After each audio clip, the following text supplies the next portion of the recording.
ভারতে বসে সাম্প্রদায়িক সম্প্রীতি নষ্ট সহ দেশে বিশৃঙ্খলা সৃষ্টি করে শেখ হাসিনা তার সুযোগ নেয়ার চেষ্টা করছেন বলে অভিযোগ করেছেন বিএনপি মহাসচিব মির্জা ফখরুল ইসলাম আলমগীর।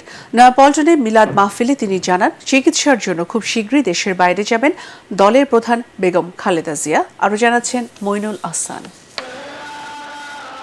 স্বৈরাচার শেখ হাসিনা মুক্ত বাংলাদেশে বিএনপি চেয়ারপারসন বেগম খালেদা জিয়ার জন্মদিনে ছিল না তেমন কোনো আয়োজন।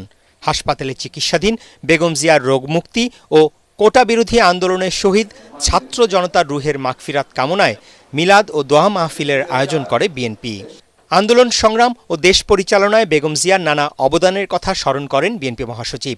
6.5 বছর পর জনসম্মুখে বেগম জিয়ার বক্তব্যের কথা উল্লেখ করে মির্জা ফখরুল বলেন, প্রতিহিংসা প্রতিশোধ নয়, এখন প্রয়োজন ঐক্যবদ্ধ হয়ে রাষ্ট্র সংস্কারে অন্তর্বর্তী সরকারকে সহায়তা করা। ইন্টারিম সরকার তার দায়িত্ব হচ্ছে একটা নির্বাচন করে দিয়ে যাবে, তাই না? জঞ্জাল জমা হয়ে যেত, এই জঞ্জাল তো সলভ করতে হবে, ওইটুকু সময় তো তাদেরকে দিতে হবে, তাই না? সেইভাবে কাজ করে এখন এই সমাজের সংগ্রামকে জারি রাখতে হবে। আল্লাহ যদি রহম করেন, ম্যাডাম অতি শীঘ্র আমরা বিদেশে চিকিৎসার জন্য নিয়ে যাবো।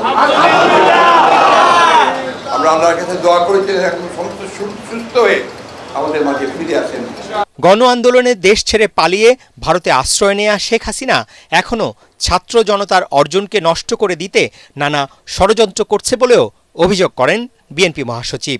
যে কোনো মুহূর্তে ভারত যিনি বসে আছেন শেখ হাসিনা, তিনি তার সুযোগ গ্রহণ করতে পারেন এবং চক্রান্ত শুরু করতেন। সেই চক্রান্তকে প্রতিরোধ করাই এখন আমাদের কাজ। সাম্প্রদায়িকতা, সংখ্যালঘু সম্প্রদায়ের উপর অত্যাচার, এইসব কথা বলছে না ওরা, এটা তাদের একটা চক্রান্ত। এই কথা বলে ধোয়া তুলে তারা আরেকটা ঝামেলা করতে চায়। প্রত্যেকটি এলাকায় নিজেদেরকে ব্রিগেড তৈরি করবেন, শান্তি ব্রিগেড।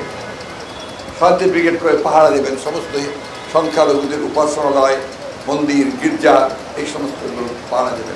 দলীয় কর্মসূচিতে নেতাকর্মীদের উপস্থিতি ও শৃঙ্খলা বজায় না রাখা নিয়ে ক্ষোভ প্রকাশ করে সবাইকে ঐক্যবদ্ধ থাকার আহ্বান জানান বিএনপি মহাসচিব। মইনুল আহসান, এটিএন বাংলা, ঢাকা।